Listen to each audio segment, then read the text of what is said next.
Train নিয়ে তো দুর্ভোগ, সেই ছবিটা দেখালাম, এবার বাস নিয়েও কিন্তু দুর্ভোগ। সকাল থেকে আমরা দেখেছি ধর্মতলা চত্বর, সেখানেও কিন্তু বাস পাওয়া যাচ্ছিল না, এবং সেই দুর্ভোগের ছবিটা সকাল থেকে আপনাদের দেখিয়েছি আমরা। আজকে তো মেট্রো বন্ধ, বাসেরও সমস্যা আছে, বাস তো আসছে না। আমি সাঁতরাগাছির দিকে যাব, বাস আসছে না। অনেকক্ষণ দাঁড়িয়ে আছেন? কত 10-15 মিনিট, 15 মিনিট দাঁড়িয়ে আছেন।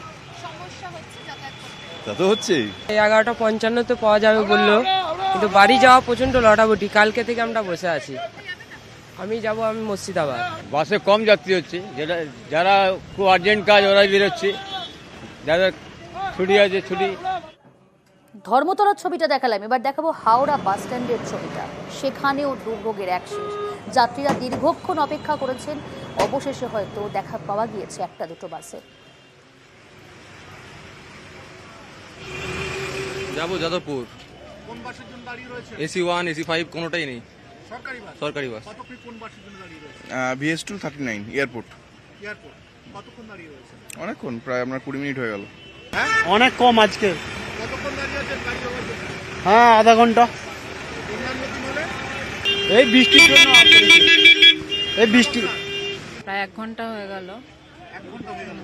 মানে আপনি কি কোনো অফিসিয়াল কাজে যাচ্ছেন? না, আমি রিসার্চ করি বালিগঞ্জে সায়েন্স কলেজে, তো ওখানে আমি থাকি যাদবপুরে।